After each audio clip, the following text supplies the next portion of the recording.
Shalom jemaat Tuhan, jumpa lagi dalam acara Light of Revival, renungan firman Tuhan yang akan memberkati kita di sepanjang hari ini.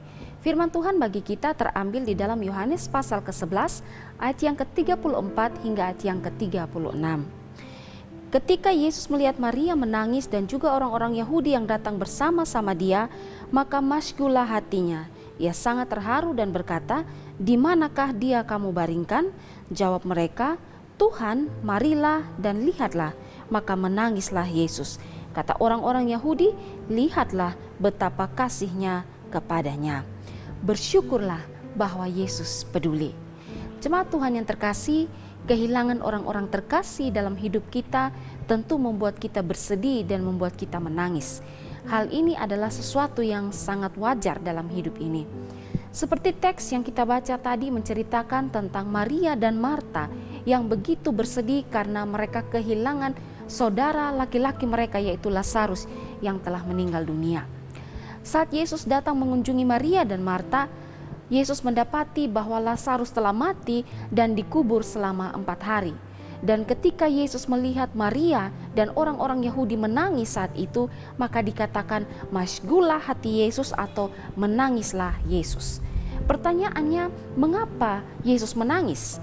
Bukankah Yesus mengatakan bahwa Lazarus hanya tertidur saja dan Yesus juga sebentar lagi akan membangkitkan Lazarus yang sudah mati? Mengapa Yesus menangis?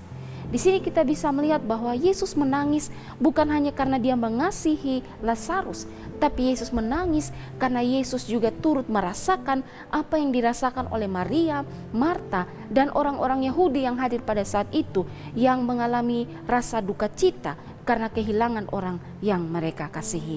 Saudara, dari sini kita bisa belajar bahwa Yesus itu turut berempati dan juga merasakan kepiluan dan kesedihan setiap kita yang merasa sedih karena kehilangan orang-orang yang kita kasihi. Yesus juga merasakan empati dan bersedih karena semua tekanan hidup dan sakit penyakit yang kita alami dan rasakan dalam hidup ini. Bahkan Yesus juga turut berempati dan bersedih dengan melihat setiap air mata yang kita keluarkan. Saudara, dalam segala pergumulan, air mata, kesedihan, rasa sakit, kehilangan yang kita hadapi, kita alami dalam hidup ini, bersyukur karena kita tidak mengalami atau menjalani itu sendiri, tapi ada Yesus yang bersama dengan kita. Kita bersyukur bahwa ada Yesus yang begitu peduli dengan perasaan kita dan Dia sungguh tahu, mengetahui secara persis apa yang kita alami dan kita rasakan.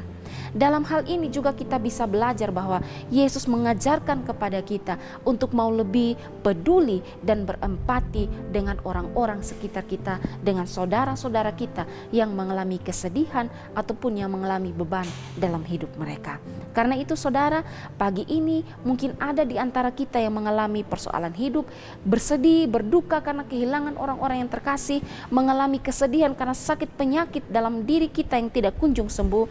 Kita harus melihat bahwa kita tidak menjalani dan merasakannya sendiri. Kita bersyukur bahwa ada Yesus yang peduli dan ada bersama dengan kita di setiap suasana hati kita, di setiap gelombang hidup dan hal-hal yang kita alami dalam hidup ini.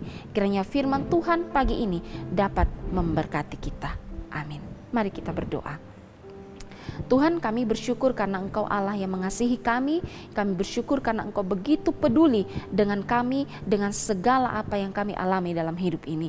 Tak ada yang bisa kami katakan Tuhan selain kami bersyukur karena kami punya Engkau yang peduli dalam hidup kami. Terima kasih Tuhan. Amin. Jemaat Tuhan yang terkasih, mari jadikanlah firman Tuhan sebagai pelita dan terang bagi jalan hidup kita. Tuhan Yesus memberkati kita.